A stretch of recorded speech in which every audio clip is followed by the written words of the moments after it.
रात्री 8:30 वाजता कोतवाली पोलीस स्टेशनच्या अंतर्गत झेंडा चौक येथे एक रॅश ड्रायव्हिंगचे प्रकरण समोर आले होते। ती गाडी आहे रेनॉल्ट कंपनीची 4 व्हीलर, त्यामध्ये 3 युवक होते आणि त्यांनी रॅश ड्रायव्हिंग करत काही व्यक्तींना उडवली अशी माहिती समोर आली होती। यामध्ये एक महिला आहे, तिचे 3 महिन्याचे बालक आहे आणि एक तिसरी व्यक्ती आहे, त्या तिघांना याने जखमी केली अशी माहिती मिळाली होती।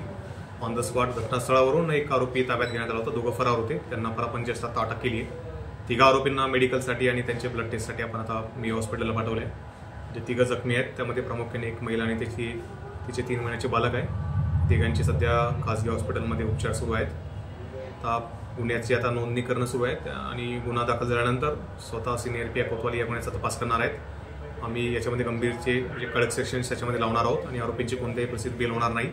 याच्यासाठी उद्या कोर्टामध्ये स्वतः PI साहेब आर्ग्युमेंट करून ते घटनेची गंभीरता त्यांना पटवून देतील आणि कोणत्याही प्रकारे यांना बेल मिळू नये आणि कस्टडी मिळावी याची आमचे प्रयत्न राहतील। सर, याच्यातले जे आरोपी आहेत ते काही दारू पिऊन होते अशी देखील माहिती आणि त्यांच्या गाडीत देखील तशा प्रकारे आता ते कोणत्या अल्कोहोलचे किंवा ड्रगचे इन्फ्लुएन्समध्ये होते ते चेक करण्यासाठी आपण त्यांना पाठवले ब्लड टेस्ट करायला, परंतु त्यांच्या गाडीमध्ये जे दारूचे बॉटल्स मिळाल्यात काही आणि काही गांजासारखा दिसणारा सबस्टन्स मिळाला आहे, तर ते इन्फ्लुएन्स खाली असण्याची शक्यता जास्त आहे। तर ते प्रिझ्युम करूनच आपण गुन्हा दाखल करत आहोत। NDPS ॲक्ट, प्रोहिबिशन ॲक्ट आणि ॲक्सिडेंट हे सर्व आपण कलम लावत आहोत आणि गंभीरात गंभीर गुन्हा दाखल होत आहोत याची आपण इन्शुअर केला। सर, त्यांनी नेमकी किती गाडींना टक्कर दिली आणि ज्या गाड्यांना हे टक्कर दिली जे जखमी झालेले ते पार्किंगमध्ये उभे होते की रस्त्याने? हे ऑन रोडच होतं। असं आता मी 1-2 प्रत्यक्षदर्शींची चर्चा केली, हे ऑन रोडच होते आणि जवळपास 2-3 गाड्यांनी टक्कर दिली असं यांना समजतं।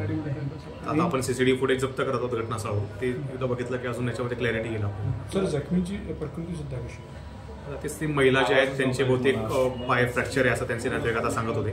ते 3 महिन्याचे बालक आहे, त्याचे CT स्कॅन वगैरे चालू आहे।